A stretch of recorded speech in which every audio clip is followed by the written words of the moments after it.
नमस्कार दोस्तों, स्वागत है आप सबका हमारे यूट्यूब चैनल एग्ज़ाम कैफ़े में। तो आज हम प्रॉपर मॉडर्न हिस्ट्री पढ़ने जा रहे हैं। मतलब शुरू तो हमने पहले ही कर दिया है, लेकिन आज हम प्रॉपर तरीके से मतलब बिल्कुल एंटर कर चुके हैं इसमें, छोटी छोटी चीज़ें ख़त्म करके। और आज हम पहला टॉपिक है हमारा यूरोपीय के आगमन, कैसे कैसे यूरोपियन भारत में आए थे, पहली कंपनियां कौन कौन सी थी। ठीक है, तो भारत के लिए सबसे नए समुद्री मार्ग की खोज किसने करी थी? ये तो हम सभी जानते हैं कि वास्को डी गामा ने करी थी। ठीक है, 20 मई 1498। कभी कभी एग्जाम में डेट भी पूछी जाती है। अब ये नए मार्ग, समुद्री मार्ग की खोज करी थी, अब ये करनी क्यों पड़ी थी? देखो, ये हम मैप से समझते हैं। पहले क्या था, जब तक ऑटोमन एम्पायर नहीं था ना, तो ये यूरोप है, यहाँ से सारा ट्रेड या तो इसके थ्रू या फिर ये लैंड रूट के थ्रू यहाँ से ऐसे पूरा ट्रेड होता रहता था। ठीक है, लेकिन उसके बाद यहाँ पर पूरा कब्जा हो गया ऑटोमन एम्पायर का इस एरिया में। तो यहाँ पर बहुत ज़्यादा लूट खसोट होने लगी, मतलब जो भी ये लेके जाएंगे सीधा हिसाब था कि पूरी लूट मचेगी यहाँ पर। तो उनको जरूरत पड़ी, अब ये बंद हो गया पूरा, यहाँ से मार्केट इनका पूरा खत्म हो गया। तो यहाँ पर जो लोग थे, अब उनमें कहानियाँ चलती थी कि एक भारत देश भी है, वहाँ पर इतने मसाले होते हैं, वहाँ के लोग इतने समृद्ध हैं। क्योंकि आज हमें ये लग सकता है कि यूएसए वगैरह इतने ज़्यादा डेवलप्ड हैं और यूरोपियन कंट्रीज़, उस टाइम पर तो इनके पास खाने को भी नहीं था और भारत बहुत ज़्यादा डेवलप्ड था उस टाइम पर। तो इनकी कहानी सुनाते थे अपने बच्चों को कि वहाँ पर ऐसे था वैसे था। तो इन्हें लगा कि हमें खोज करनी चाहिए एक दूसरे मार्ग की। ये तो पता था कि ये रूट तो पता था, लेकिन आगे का रूट कहाँ से पता चले? तो फिर इन्होंने सबसे पहले शुरू की कोलंबस ने। कोलंबस निकल गया इधर, ठीक है, तो कोलंबस ने खोज कर दी अमेरिका की। ठीक है, फिर आया Vasco D gamma.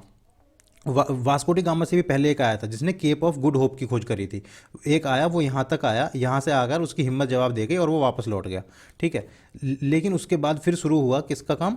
Vasco D gamma का। वास्को डी गामा ने फिर से यही रूट पकड़ा। ठीक है, यहाँ पर आया, यहाँ तक आया, इसे बोलते हैं केप ऑफ गुड होप। ठीक है, यहाँ पर आकर वो कंफ्यूज हुआ, लेकिन उसे यहाँ पर एक व्यक्ति मिला, उसका नाम था अब्दुल माजिद करके। ठीक है, वो गुजरात का नेविगेटर था। तो उसने, इसकी बात हुई कि इंडिया कहाँ पड़ता है, उसने बोला मैं ले चलूंगा। तो ये अब्दुल माजिद के साथ सीधा यहाँ पर आया कालीकट पोर्ट पर। ठीक है, तो ऐसे ही वास्को डी गामा ने भारत के लिए नए समुद्री मार्ग की खोज करी थी अब्दुल माजिद की मदद से। ठीक है, नेक्स्ट क्वेश्चन है, कालीकट में वास्को डी गामा किसने रिसीव किया, मतलब प्राप्त किया, क्या मतलब ये है कि उसका स्वागत किसने किया? ठीक है, तो ये थे जमोरिन, इनको जमोरिन बोलते थे। मतलब जमोरिन कोई नाम नहीं है, ये एक राजा है, राजा की जो टाइटल है उसका जमोरिन है। तो ये जमोरिन जो है ना, बहुत लालची किस्म के लोग होते थे, क्योंकि इनको पहले जो अरब से लोग आते थे वो इनको बहुत गिफ्ट देते थे अपना व्यापार बढ़ाने के लिए। तो इसको भी यही उम्मीद थी कि ये नया मुर्गा आया, इस ये भी कुछ ना कुछ हमें गिफ्ट देगा जरूर। ठीक है, तो इसने उसका बहुत अच्छे से मतलब वार्म वेलकम किया था। तो ये समुद्री मार्ग में अब्दुल मजीद ने मदद करी थी खोजने में इसकी, ये तो मैंने बता दिया है। ठीक है, वास्को डी गामा की मदद अब्दुल मजीद ने करी थी। भारत आने वाले पहले पुर्तगाली गवर्नर ये थे फ्रांसिस्को डी अल्मेड़ा। देखो, सबसे पहले वास्को डी गामा आया। ठीक है, वास्को डी गामा कब आ गया? 1498 में आ गया। तो ये जब यहाँ से गया तो ये मिर्च मसाले भर के लेकर गया। ठीक है, काली मिर्च वगैरह। तो इसे आधे दाम पर बेचने पर भी इसे जो फ़ायदा हुआ ना, वो 60 गुना फ़ायदा हुआ। तो वहाँ पर होड़ मच गई भारत चलने की। तो इससे पहले भी फ्रांसिस्को दी अल्मेड़ा, जब तक कोई सरकार का गवर्नर नहीं आया था, उससे पहले भी कई बिजनेसमैन आए थे। उसमें एक अलबुकर्रक भी था। अलबुकर्रक गवर्नर के तौर से पहले भी आया था, मतलब गवर्नर नहीं था उस टाइम पर, वो उससे पहले भी आया था। उसने एक कंपनी भी स्थापित करी थी इनके यहाँ पर 1503 में कोचिन में। ठीक है, लेकिन जो पहला गवर्नर था, मतलब सरकार की तरफ से भेजा गया था, वो ये था फ्रांसिस्को डी अल्मेड़ा। 1505 में आया था ये। ब्लू वाटर पॉलिसी, इसने ब्लू वाटर पॉलिसी करी थी फ्रांसिस्को दी अल्मेड़ा ने। ब्लू वाटर पॉलिसी क्या है? ब्लू वाटर पॉलिसी का मतलब है कि जो भी हमारा वाटर है हम उस पर कब्जा कर लेंगे। ठीक है, तो मान लो ये भारत है पूरा, ठीक है, तो ये पूरा यहाँ पर कब्जा कर लेंगे पानी में, मतलब इन्हीं की पावर होगी, इनके अलावा कोई और अपनी वहाँ चला ही नहीं सकता।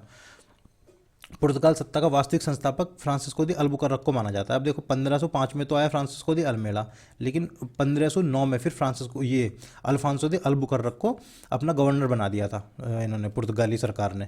ठीक है, उससे पहले भी आ चुका था, लेकिन गवर्नर ये 1509 में बना था। ठीक है, अल्बुकर्क ने किस वर्ष आदिल शाह से गोवा छीन लिया? इसने आदिल शाह से गोवा छीन लिया 1510 में, और इसीलिए इसको वास्तविक संस्थापक भी बोला जाता है पुर्तगाली शक्ति का भारत में, क्योंकि इसी ने मतलब अपनी शक्ति स्थापित करी थी यहाँ पर। गोवा छीन लिया इसने।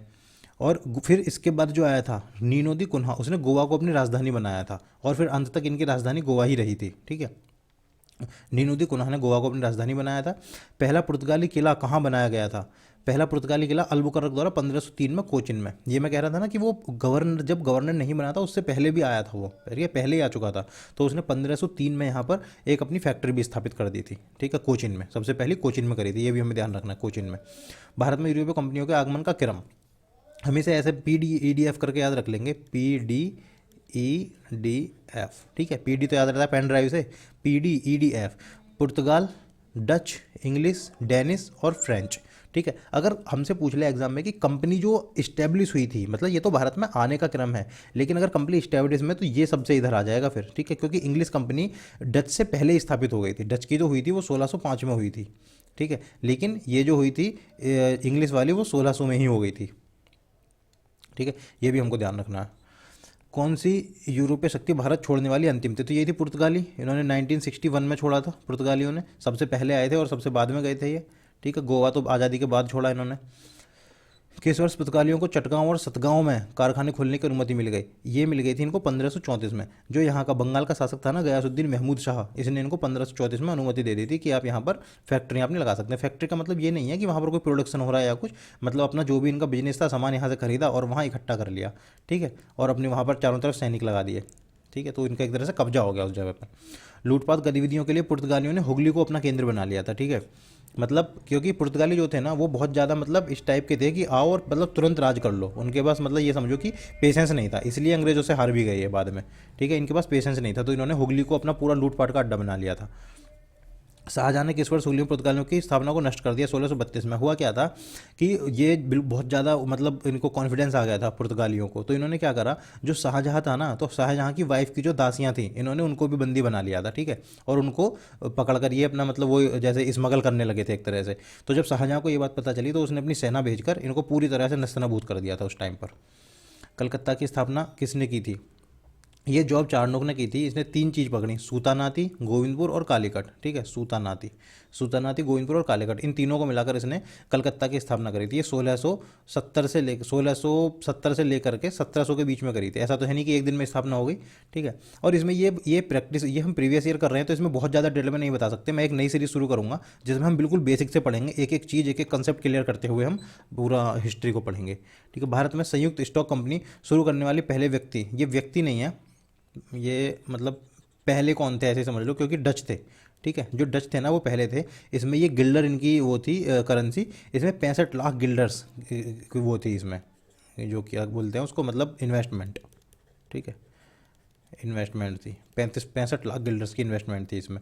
डचों ने किस वर्ष आधुनिक कोची में फोर्ट विलियम का निर्माण किया था? इन्होंने 1663 में किया था। ठीक है, जो आज के टाइम पर कोची है ना, उसमें इन्होंने फोर्ट विलियम का, तो अगर क्वेश्चन ये आता है कि फोर्ट विलियम का निर्माण किसने किया था, तो ये डच ने किया था। ठीक है, फोर्ट विलियम का निर्माण किया था डच ने।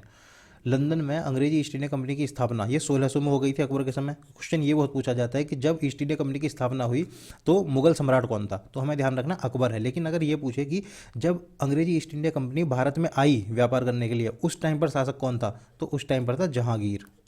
ये हमें बहुत ध्यान रखना है। ठीक है, क्योंकि इनकी पहली कंपनी 1611 में बनी थी ना मसूलीपट्टनम में टेम्परेरी, और 1608 में वो आया था कैप्टन विलियम हॉकिंस आया था। ठीक है, रेड ड्रैगन जहाज से आया था कैप्टन विलियम हॉकिंस। ये भी हमें ध्यान रखना है, ये उसमें है नहीं, लेकिन ये ध्यान रखना है कि 1608 में, पहले मैं कई बार बता चुका हूँ पहली वाली वीडियोज़ में, 1608 में आया था कैप्टन विलियम हॉकिंस। बहुत दिन रहा था वो यहाँ पर, उसे इंग्लिश खान की उपाधि दी थी जहांगीर ने, और उसकी यहाँ पर शादी भी कराई थी। भारत के साथ भूमि व्यापार करने वाली पहली कंपनी कौन सी थी? ये थी लीवांट कंपनी, लीवांट। ठीक है, ये लीवांट थी, ये 1593 में हो गई थी। अगर ये पूछे ना कि पहली कंपनी कौन सी थी, तो लीवांट ही बोलना होगा हमको, क्योंकि बेशक ये स्थल मार्ग से, लेकिन थी तो सबसे पहली कंपनी यही 1593 की। किस स्थान पर अंग्रेजी ईस्ट इंडिया कंपनी ने पहला अस्थायी कारखाना, ये मसूलीपट्टनम में किया था 1611 में। ठीक है, मसूलीपट्टनम में ध्यान रखना है। और अगर आए कि पहला परमानेंट कहाँ किया था, तो पहला परमानेंट किया था सूरत में। वो किया था 1613 में। कहीं 1612 बोला जाता है, कहीं 1613 बोला जाता है। देखो ऐसा था, स्थाई फैक्ट्री के लिए ये रहा नीचे क्वेश्चन है 1613। हुआ क्या था कि जब जहांगीर से इन्होंने परमिशन मांगी कि हमें अपनी फैक्ट्री स्थापित करने की परमिशन दो, तो जहांगीर को मना करना पड़ा, क्योंकि पहले से ही जो पुर्तगाली थे उन्होंने जहांगीर पर बहुत दबाव बनाया कि आप ये नहीं कर सकते, हम यहाँ पहले से कर रहे हैं, क्योंकि उनका तो बिजनेस ठप होने वाला था इसलिए।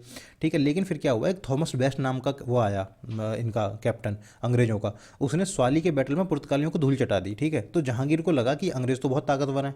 ठीक है, तो जहांगीर का कॉन्फिडेंस बढ़ गया और जहांगीर ने इनको फिर परमिशन दे दी थी 1613 में। इस तरह से इन्होंने अपनी पहली कंपनी लगाई थी। ये मैं बहुत शॉर्ट में बता रहा हूँ, जब हम अपनी नई सीरीज शुरू करेंगे, ये तो प्रीवियस ईयर की प्रैक्टिस है खाली, जब हम नई सीरीज शुरू करेंगे तो उसमें हम पूरा डिटेल में पढ़ेंगे एक बार बेसिक से। किस स्थान पर थॉमस बेस्ट ने पुर्तगालियों को हराया?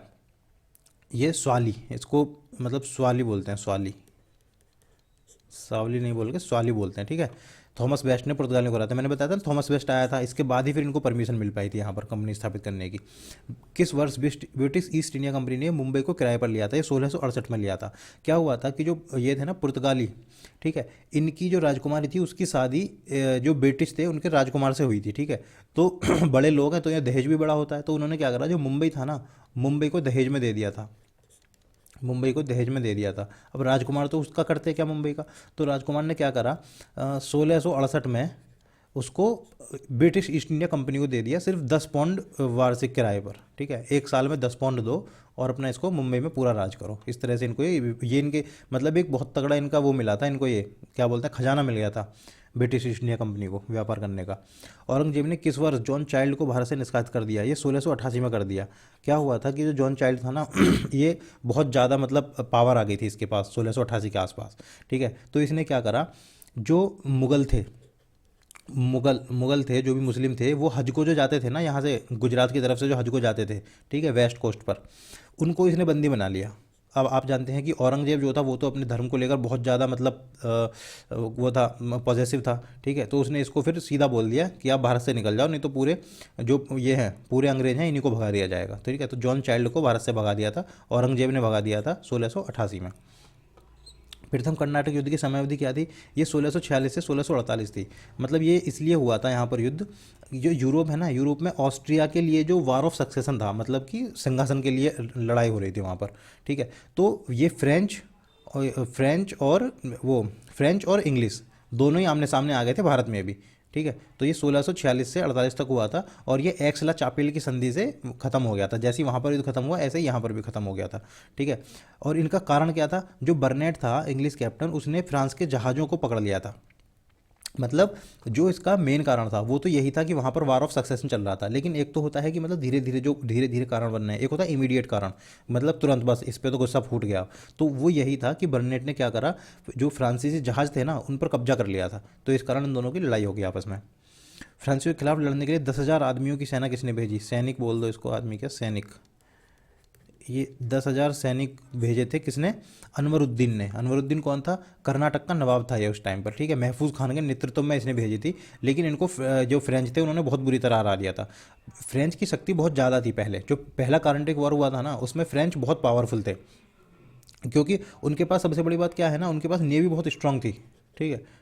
और वो तो और वो यहाँ पर मतलब बहुत उनका कब्जा था, तो अंग्रेज उनसे लड़ नहीं पाए थे उस टाइम पर, बहुत बुरी तरह अंग्रेजों को हरा दिया था, ठीक है। मद्रास पर भी कब्जा कर लिया था, लेकिन मद्रास उन्होंने बाद में लौटा दिया था उनको कि आप आगे मत बढ़ना यहाँ से, बस मद्रास हम आपको वापस कर दे रहे हैं। किस स्थान पर अलाउद्दीन की सेना फ्रांसीसी द्वारा पराजित हुई थी? ये हुई थी सैंथोम के युद्ध में। तो ये जो अलाउद्दीन ने 10,000 सैनिक भेजे थे, वो सैंथोम की लड़ाई हुई थी, उसमें इन्होंने हरा दिया था इनको, ठीक है। प्रथम कार्नेटिक युद्ध की संधि समाप्त सही, तो ये एक्सला चापेल की संधि के साथ समाप्त हो गई थी, ठीक है, एक्सला चापेल,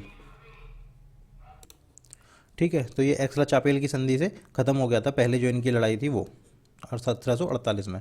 भारत में सहायक गठबंधन के जनक के रूप में किसे जाना जाता है? ये सब्सिडरी अलायंस, ठीक है, ये डुप्ले है। तो अगर ये आता है कि शुरुआत किसने करी थी, तो वो डुप्ले ने करी थी। लेकिन अगर क्वेश्चन आता है कि सबसे ज़्यादा यूज़ किसने करा था, तो वो वेलेजली ने किया था। सबसे ज़्यादा यूज़ किया था वेलेजली ने, और सबसे पहले किया था अपना डुप्ले ने, ठीक है।